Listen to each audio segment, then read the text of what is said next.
Democrats believe that they're going to make their resistance stand against deportations. Here's the thing. Most Americans are fine with deportations. I mean, by polling data, most Americans are fine with deportations.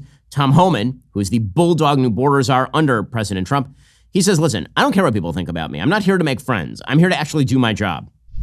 Frankly, I don't care what people think about me, especially on the left. Again, when you have a historic crisis, a crisis this big, here's what they need to know. When you have a crisis this big that overwhelms the Border Patrol, where the majority of Border Patrol are no longer on patrol, they're making sandwiches, they're changing diapers, they're making baby formula, they're making hospital runs, they're making airport runs. When you take most of Border Patrol agents off the border to deal with humanitarian crisis, that's when the fentanyl comes across to kill 250,000 Americans. That's when the sex trafficking has increased 600%. That's when non-suspected terrorists has crossed this country. They've had a record of people on terrorist watch list that been arrested at the southern border. That's why you have over 2 million gotaways. How many of them came from a country sponsoring terror? So I don't care what anybody's opinion is on illegal immigration. When you create a crisis this big, all these other bad things happen. That's why you have to secure the border. I don't care if you're a Republican, a Democrat, or independent. Border security is national security. We should all be on the same side of that. You know, anybody who thinks that that is somehow going to be a controversial position, yeah, they've got another think coming. Well, The View, of course, does not have a lot of thinks coming ever. So The View was freaking out yesterday, of course, about Homan and mass deportations and all the rest. You realize, I mean, it's chilling what he just said. You realize that when he says, yes, families can be deported together, what he is saying is that U.S. citizens can be deported. What he is saying is if the parent is undocumented and they have U.S. citizen children or U.S. citizen spouse, or and you don't want to separate them, then let's deport the U.S. citizens. And when you talk about mass deportations, people think, oh, it's just going to be the criminals.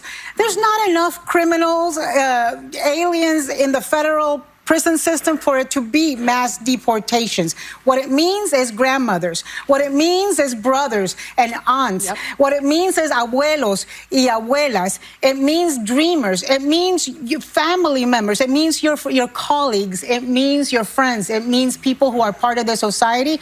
And look, America, you know, those of you who voted for Trump, this is what you wanted. This is what you voted for. You screwed around and you're about to find out. Well, I mean, this idea that somehow Latinos are going to be shocked by what Trump is proposing, they are not. And as far as deportations of people in the United States, if you are here illegally, then you can be deported. If you have children who are citizens of the United States, they have a right to be here. They're citizens of the United States, but you may choose that you wish to live with your child elsewhere rather than you being deported and your child staying, right? That's a decision that families are going to have to make. As Tom Homan has said, if you commit a crime and you go to jail, you are separated from your child. That's just the way it works. And it is, in fact, a crime to illegally cross America's border and lie about your asylum status. That's quite real.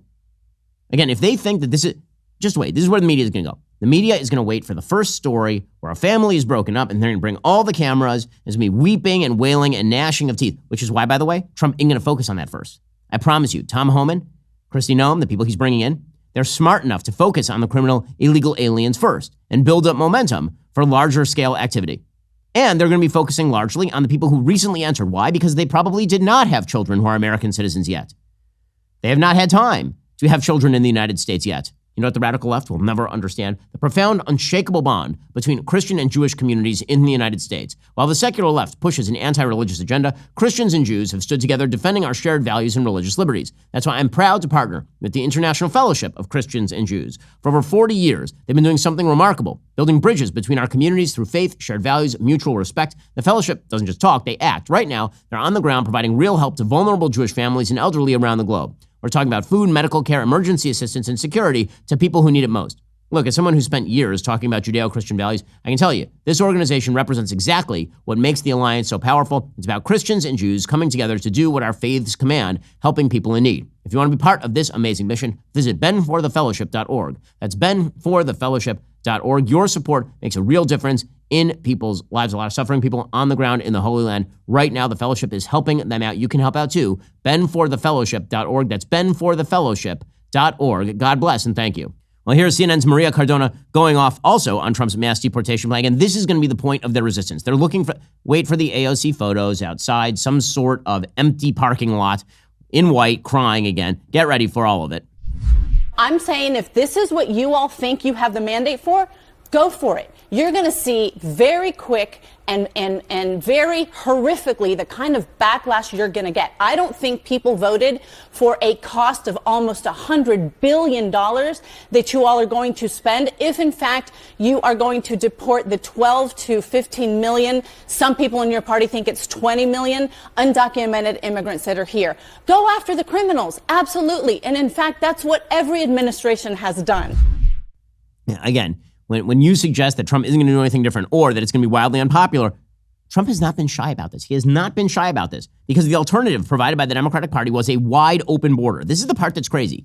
All that Joe Biden had to do was maintain Donald Trump's policies and everything would have been fine with regard to border policy. Instead, for reasons both ideological and practical, because he wanted more illegal immigrants in the country, obviously, Joe Biden opened the border wide and he got 7.5 to 10 million illegal immigrants entering the country under Joe Biden. So the backlash is coming and it's coming strong. Well, the other angle that members of the resistance are taking is personally attacking members of the Trump administration. Stephen Miller, of course, has always been sort of a focal point of their hatred. He's being brought back in as a top advisor. That's not a shock. Stephen Miller is very close with President Trump.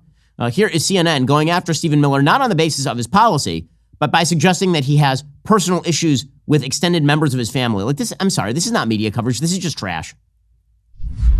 I suggest lots of folks who voted for Donald Trump go back and watch a lot of interviews and media appearances by Stephen Miller. And you see who he is. He's a despicable human being that is a racist and a xenophobe, and his own family has disowned him. And this is now who has proximity to power in the White House, basically number 2 next to Susie Wiles in the ear of the President of the United States. Well, I guess the upside is at least he won't be DHS Secretary or Attorney General. Again, that attempt to trash somebody like Stephen Miller on a personal basis, if you think that's going to somehow increase the popularity of Democrats, you have another thing coming. Meanwhile, again, attacking Trump's allies is going to be sort of the mode of operation for the Democratic Party because they can't win on policy. The latest person who they're putting in the crosshairs, shock of shocks, is, of course, Elon Musk. You knew this was going to happen. So Kara Swisher, who does a tech podcast, she's always been relatively anti-Musk. Well, now she's suggesting that the reason that Musk bought Twitter is to create autocratic power on behalf of Donald Trump or something. This is not someone with any foreign policy expertise, even though he has companies that are around the world. And one of the reasons he bought Twitter is so he would have more impact with his other businesses, like Starlink, like Tesla, so that, when he walked in the room, he wasn't just the car guy, he was the Twitter/X guy. It's very important globally, especially with autocratic leaders, to have that power. Again, this idea that Elon Musk is an autocrat. Elon Musk is providing Starlink for free to Ukraine right now. He's doing that so that Ukraine can fend off the Russians. Elon Musk as autocrat, it just doesn't work. Are you tired of the lies and the twists of the mainstream media talking points? Yeah, me too. Join me in my newest series, Fact, where I dismantle and bring truth to this tiring mainstream agenda.